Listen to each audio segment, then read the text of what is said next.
ये प्रचारक की साधना होती है, उसका साध्य भी होता है। हम जब भी कभी कदम उठाते हैं तो कुछ पाने की अपेक्षा करते हैं, लेकिन एक प्रेमी के हृदय का भाव क्या होता है? वो स्वामी राम की वाणी से व्यक्त होता है कि इश्क एक तरफा में यूं मसरूर हो जाऊंगा मैं, राम तुम होगे क्षमा काफूर हो जाऊंगा मैं तुम्हें देखूं तो देखूं तुम न मुझको देखना, तूने गर देखा मुझे मशहूर हो जाऊंगा मैं तुम्हें चाहूं तो चाहूं तुम न मुझको चाहना, तूने गर चाहा मुझे मगरूर हो जाऊंगा मैं अगर मांगू कभी तो कुछ ना देना तुम मुझे, वरना फिर प्रेमी नहीं मजदूर हो जाऊं। जो बोझ ढोके मुआवजा चाहता है वो समर्पित नहीं होता, वो मजदूर होता है। जिसने यश चाहा, जिसने प्रतिष्ठा चाहिए, जिसने लोक मान्यता चाहिए, उसका समर्पण अधूरा होता है। लेकिन मां भारती को अखंडता के सिंहासन पर विराजमान करने का स्वप्न साकार करने के लिए अपने को होम करने वाला प्रचारक चाहता है क्या कुछ? लेकिन जो मिलता है वो तो अनिर्वचनीय है, उसको तो वाणी से व्यक्त ही नहीं किया जा सकता। वो तो हृदयों का अनुभूत विषय है कि चारों तरफ से भगवत्ता उस पर बरसती है। जो अपने लिए नहीं चलता, अपनों के लिए कदम बढ़ाता है, जो कभी दुख को दुख नहीं मानता, जो सुख की चाह में धूल नहीं छानता, औरों के लिए जिसको विष पीना भी स्वीकार हो जाता है, वह प्रचारक अभिनंदनीय है, वंदनीय है, पूजनीय है, प्रातः स्मरणीय है।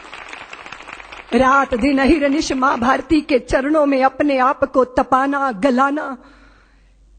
किस समय डॉक्टर साहब ने सपना लिया था?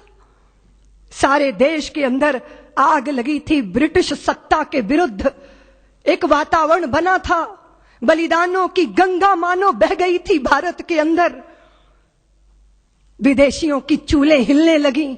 बस एक प्रहार और बाकी था कि सारे सपने साकार हो जाते। लेकिन उसी समय विधर्मी ने, उसी समय देश के शत्रु ने देश के अंदर सांप्रदायिकता का विष बोया, वैमनस्यता के भावों को पैदा किया, छुआछूत की प्रबल भावनाएं देश के अंदर जागी, और वह सारी शक्तियां जो संगठित होकर गुलामी की जंजीरों को तोड़ने के लिए आबद्ध दिखाई देती थी, वो बिखरना प्रारंभ हो गई। ऐसे ही समय में जब वैमनस्यता सिर चढ़कर बोल रही थी, जब कट्टरता नंगा नर्तन कर रही थी, उस समय डॉक्टर हेडगेवार 4 स्वयं सेवकों को लेकर राष्ट्रीय स्वयं सेवक संघ की संस्थापना करते। जब अपने ही कुएं पे पानी लेने आते थे और अपना ही भाई दुत्कार कर भगा देता था कि तू अछूत है, मेरे कुएं का पानी पिएगा तो सब अपवित्र हो जाएगा, और वो प्यास से तड़पते हुए अपने ही भाई को देखना, लेकिन निष्ठुरता का लबादा ओढ़े रहना, वो तिल तिल करके मरने वाले प्यासे को देखकर उस पीड़ा में से, उस वेदना में से राष्ट्रीय स्वयं सेवक संघ का निर्माण हुआ, जन्म हुआ। लोग कहते हैं प्रेरणा, प्रेरणा नहीं अपितु वेदना में से संघ का जन्म हुआ। मां भारती को वैभव के पद पर ले जाना है, अखंडता के सिंहासन पर विराजमान करना है, तो एक ही मार्ग है। और वो कौन सा मार्ग?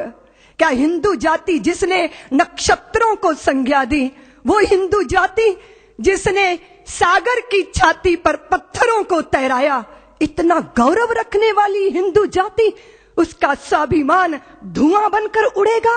ये वेदना में से राष्ट्रीय स्वयं सेवक संघ का जन्म हुआ। प्रचारकों ने अनवरत अपने जीवन को आहूत किया। एक प्रश्न पैदा हुआ कि जिस हिंदू ने नभ में जाकर नक्षत्रों को दी है संज्ञा, जिसने हिमगिर का वक्ष चीर भू को दी है पावन गंगा, जिसने सागर की छाती पर पाषाणों को तैराया है, हर वर्तमान की पीड़ा को हर जिसने इतिहास बनाया है, जिसके आर्यों ने घोष किया कृणवंतो विश्वमार्यम का, जिसका गौरव कम कर न सकी रावण की स्वर्णमयी लंका, जिसके यज्ञों का एक हव्य 100 पुत्रों का जनक रहा, जिसके आंगन में भयाक्रांत धनपति बरसाता सदा कनक रहा, जिसके पावन बलिष्ठ तन की रचना तन दे दधीची ने की। राघव ने बन बन भटक भटक जिस तन में प्राण प्रतिष्ठा की। जौहर कुंडों में कूद कूद सतियों ने जिसे दिया सत्व, गुरुओं गुरुपुत्रों ने जिसमें चिरबलिदानी भर दिया तत्व। और शाश्वत हिंदू जीवन क्या स्मरणीय मात्र रह जाएगा? इसकी पावन गंगा का जल क्या नालों में बह जाएगा? इसके गंगाधर शिव शंकर क्या ले समाधि सो जाएंगे? इसके पुष्कर इसके प्रयाग क्या गर्त मात्र हो जाएंगे?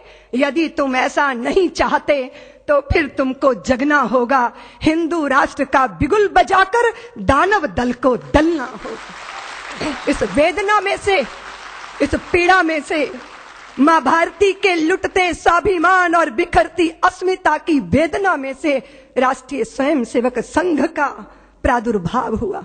फिर एक एक दीपक जले, तिल तिल करके अपने आप को मां भारती के चरणों में आहूत करते रहे।